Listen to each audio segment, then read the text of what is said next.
किसी का प्रश्न आया था आज कि भगवान ने अर्जुन को ही क्यों स्वीकार किया? योग्य तो युधिष्ठिर भी हैं, योग्य तो नकुल सहदेव भी हैं, योग्य तो भीष्म पितामह भी हैं, पर भगवान ने अर्जुन को ही क्यों स्वीकार किया? बहुत अच्छा प्रश्न है और समझने योग्य बात है। युधिष्ठिर जी धर्म में प्रधान है, इसलिए उनका नाम है धर्मराज युधिष्ठिर। उनका धर्म अतिश्रेष्ठ है। ठाकुर जी को प्रिय लगते हैं पर स्वीकार नहीं किया। इसलिए कोई धर्म के आचरणों को ही पूरे दिन लिखते लिखते करता रहता हो कि ये धर्म में करना, ये धर्म में करना, ठाकुर जी का प्रिय बन जाएगा, पर ठाकुर जी उसको संग रखें इतना प्रिय नहीं लगेगा ठाकुर जी को। नकुल सहदेव बुद्धिमान है, स्वरूपवान है, पर आपके स्वरूप से, आपकी बुद्धि की चाटुकारी से, आपकी चतुराई से ठाकुर जी इतने प्रसन्न नहीं होंगे। प्रिय लग सकते हो पर प्रसन्न होकर ठाकुर जी गले में गलवैयां डाल लें, ये ठाकुर जी नहीं करेंगे। तो ठाकुर जी को रिझाने के लिए धर्म का आचरण नहीं चलेगा, ठाकुर जी को रिझाने के लिए बहुत बुद्धिमान होने से काम नहीं चलेगा। ठाकुर जी को रिझाने के लिए बहुत बलवान, बहुत ज्ञानवान, बहुत धनवान, इन सब से आप ठाकुर जी के समीप भले ही पहुंचो। द्वारिकाधीश मंदिर में आगे बैठ के दर्शन करने हैं, पैसा दे के बैठ जाओगे, आप समीप पहुंच सकते हो, पर स्वीकार ठाकुर जी हजारों लोगों में बैठे कौन को कर रहे हैं ये ठाकुर जी जाने। इतने सब लोगों में अर्जुन स्वीकार क्यों किया गया? क्योंकि अर्जुन के पास में सब कुछ है, पर सब कुछ गौड़ है, प्रेम प्रधान है। प्रसंग आता है, मैं बहुत बार सुनाता हूं कथा में, कि जब महाभारत का युद्ध निश्चित हुआ तो अर्जुन और दुर्योधन दोनों गए भगवान के पास। दुर्योधन ने जाकर कहा महाभारत युद्ध होने वाला है, आप किस तरफ रहोगे? भगवान बोले पक्षपात में करता नहीं हूं, तुम दोनों मेरे भैया हो, अब ये तो बड़ी विडंबना हो गई कि मैं किस तरफ रहूं। दुर्योधन बोला कि आप में तो शक्ति है, आप दो दो रूप धारण कर सकते हो, एक रूप से हमारे पास रहो, एक रूप से वहां रहो। भगवान बोले फिर तो महाभारत हो गई तुम्हारी, फिर तो जीवन भर चलती रहेगी, कभी खत्म ही नहीं होगी। जब दोनों तरफ ही पर ब्रह्म खड़े हो जाएंगे तो फिर महाभारत पूरा कैसे होगी? बोले कोई तो निधान बताओ। तो भगवान ने बड़ा अटपटा उदाहरण दिया, अटपटा निधान निकाला, समाधान निकाला। अच्छा, ठाकुर जी सदैव अटपटे समाधान ही देंगे। जैसे मैं एक उपाय बताता हूं कि कभी आप संशय में पड़ जाओ तो ठाकुर जी के आगे पर्ची डाला करो। जैसे कि ठाकुर जी हमको दिल्ली पढ़ने के लिए जाना चाहिए कि नहीं? अब आपका मन तो कह रहा है जाना है, लेकिन ठाकुर जी को यदि लगेगा ना कि नहीं, इसके नहीं जाने में ही भलाई है, तो ना ही आएगा। लेकिन कई बार ठाकुर जी ऐसे निर्णय भी लेते हैं, जैसे मान लीजिए आपने ठाकुर जी के आगे पर्ची डाली, दिल्ली जाके पढ़ना है, तो ठाकुर जी कहे हाँ ठीक है जाओ। अब आप दिल्ली आ गए। अब दिल्ली आते ही महाराज क्या हुआ कि वहां के संगत के अनुसार इतने बिगड़ते चले गए महाराज, सब काम बिगड़ता चला गया, सब कुछ। अब फिर आप सोचो अरे ठाकुर जी ने तो आज्ञा करी थी कि हाँ जाना है, फिर ऐसा क्यों? निश्चित ही भविष्य में आप कई बार ठाकुर जी ऐसे निर्णय भी लेंगे कि उन निर्णयों में आपको ठोकर लगे, ठोकर से आपको पता चले कि नहीं आगे मुझे ऐसा करना है, तो जबरदस्ती ठाकुर जी ऐसा निर्णय लेके देंगे जिसमें आपको जबरदस्ती गिरना ही पड़े। कई बार अनुभव किया मैंने। हम कुछ पूछते हैं लाल जी से, अपने लाल जी के आगे पर्ची डालते हैं, तो लाल जी जो देते हैं ना, तो अब तो मैं जानने लगा हूं, अब तो मैं समझ गया हूं कि जो आएगा इसका मतलब यह है जो तू चाहता है वो नहीं मिलेगा, जो तेरे लिए जरूरी है वो मिलेगा। इसलिए ठाकुर जी के सामने जब कुछ संशय रखो तो उसमें यह मत सोचना कि आपको जो चाहिए ठाकुर जी वो देंगे, आपके लिए जो जरूरी है वही ठाकुर जी बताएंगे। और एक बात हमारी मान लीजिएगा, ठाकुर जी के आगे ये पर्ची डालने वाला काम इतना परेशान मत किए करना उनको कि रोज ही डाल रहे हो, हर बात पे पूछे रहे हो चाय पिए कि नहीं पिए बताओ। इतना परेशान मत करना। कई अपने जीवन के निर्णय स्वयं लीजिए, जब बहुत ज्यादा लगे कि अब इसमें मुझे क्या ही करना चाहिए आप बताओ।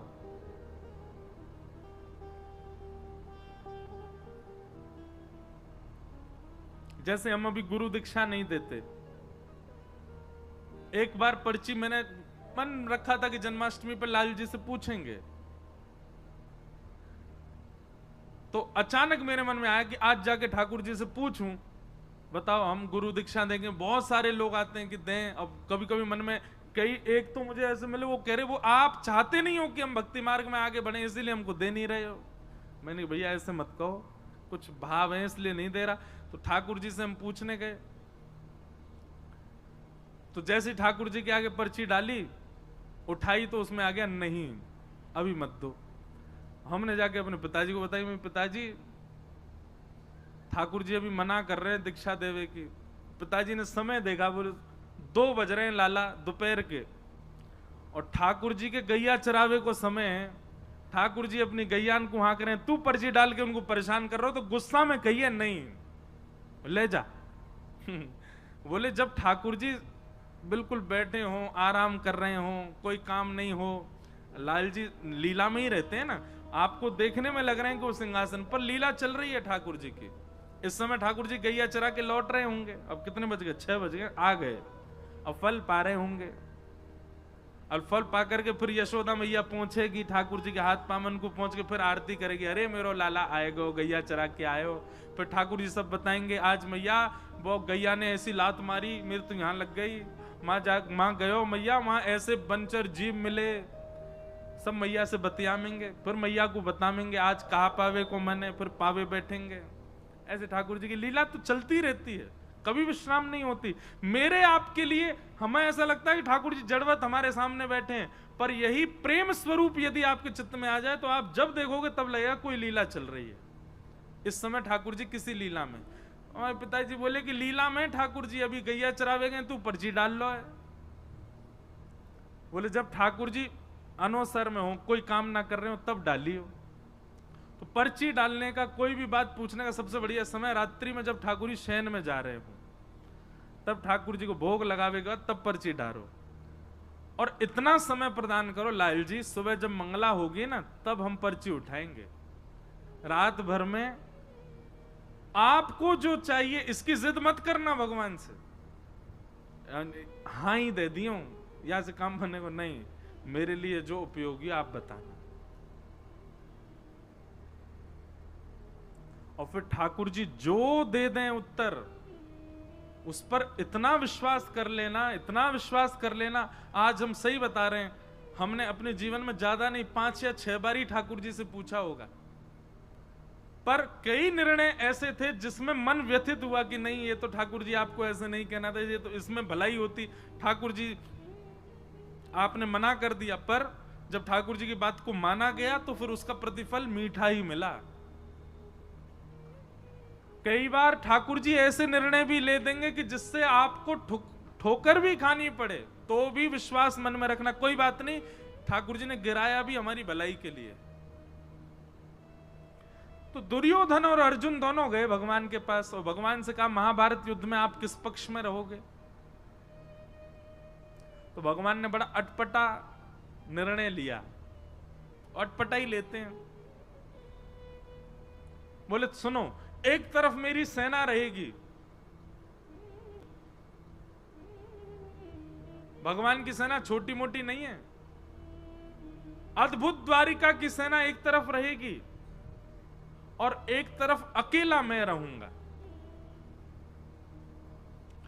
लेकिन मैं जिस तरफ रहूंगा उस तरफ शस्त्र नहीं उठाऊंगा, बिना शस्त्र के रहूंगा जिस तरफ भी रहूंगा।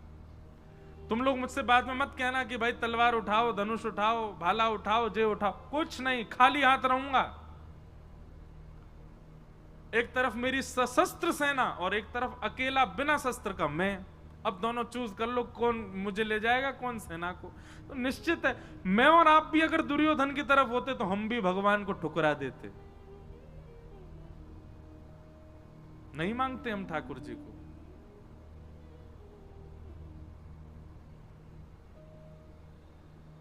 दुर्योधन ने कहा वो ऐसा है ना ठाकुर जी, आपका प्रेम थोड़ा पांडवों से ज्यादा ही है कुछ, आप तो पांडवों के पास ही जाओ, सेना में ले जाता हूं। भगवान बोले ले जाओ। सेना लेकर के दुर्योधन चला गया। अर्जुन सामने अकेला बैठा है। भगवान बोले अर्जुन तेरे लिए कितनी भी व्यवस्थाएं बना दूं मैं, लेकिन तेरी बुद्धि कभी जग नहीं सकती। अरे पहले बोल देता कि सेना हमको चाहिए, तुम्हारे पास सैन्य बल कम है। मैंने इसीलिए सेना का प्रस्ताव रखा क्योंकि तुम्हारी सेना कम है कौरवों से, तो तुम कह सकते थे कि हमारे पास सैन्य बल कम है, हमें सेना दे दो। अब मैं बिना शस्त्र के चला जाता कौरवों के पास।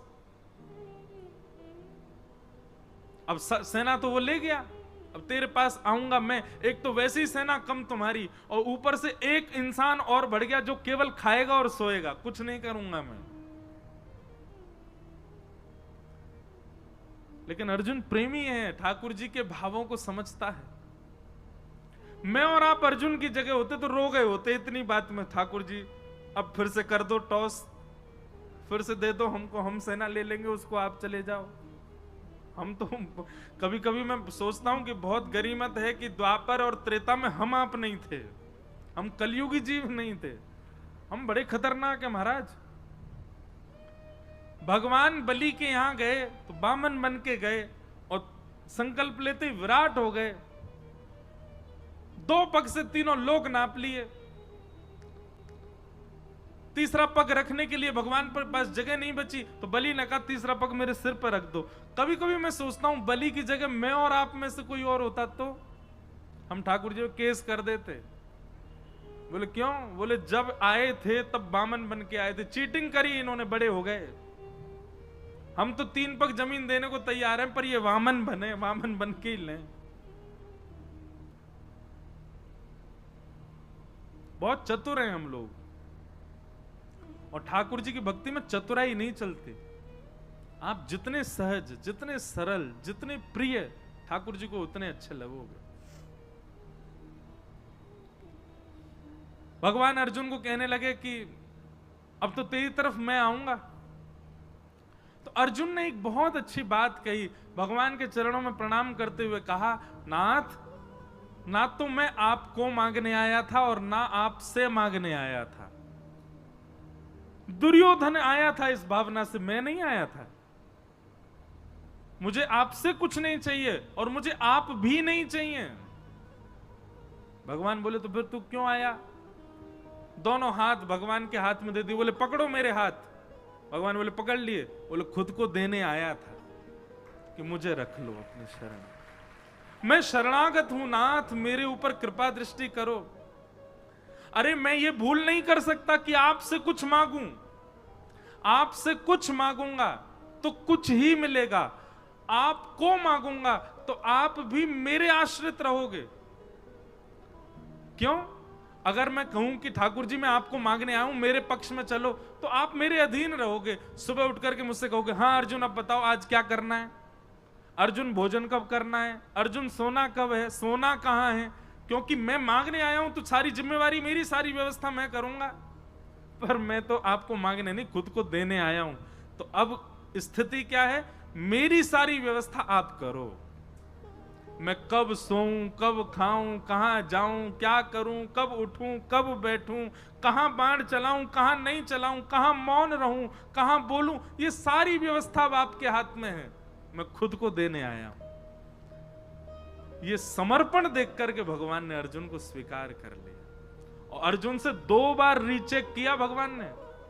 भगवान बोले अर्जुन केवल बोले मत, देख ले मैं कुछ भी आज्ञा कर सकता हूं। अर्जुन कहता करिष्ये वचनम तव, आप करके देख लेना, आप जो आज्ञा करोगे करूंगा। भगवान बोले फिर सोच ले, मैं कुछ भी आज्ञा कर सकता हूं। भगवान बोले आप करके, अर्जुन बोला करके देखो। बोले ठीक है, युद्ध प्रारंभ होने दे। और युद्ध में भगवान ने महाराज अर्जुन के कमर तोड़ के रख दी। ऐसी ऐसी आज्ञा भगवान करें।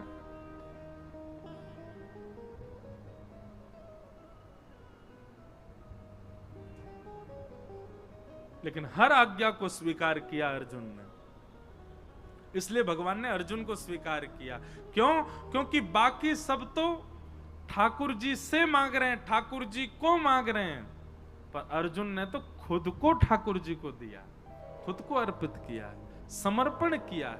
समर्पण किया इसलिए भगवान उसके सारथी बन गए। और सारथी का मतलब कोई भगवान की पदवी कम नहीं हो गई है, बल्कि और श्रेष्ठ। हम सबको अपना सारथी ठाकुर जी को। सारथी मतलब कौन? जो राह दिखावे, जो लेकर के चले, कहां जाना है, कहां मुड़ना है, कहां बैठना है, कहां चलना है, ये सारथी ही तो कर सकता है। सारथी के अधीन होता है पीछे बैठा व्यक्ति। हर व्यक्ति अपना सारथी श्री कृष्ण को बनावे।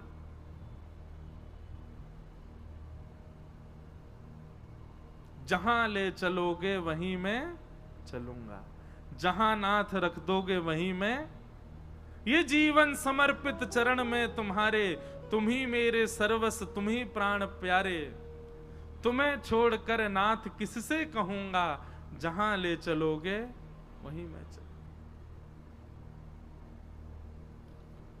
हम लोग ऐसे नहीं जी सकते, हम लोग तो बड़े खतरनाक है महाराज।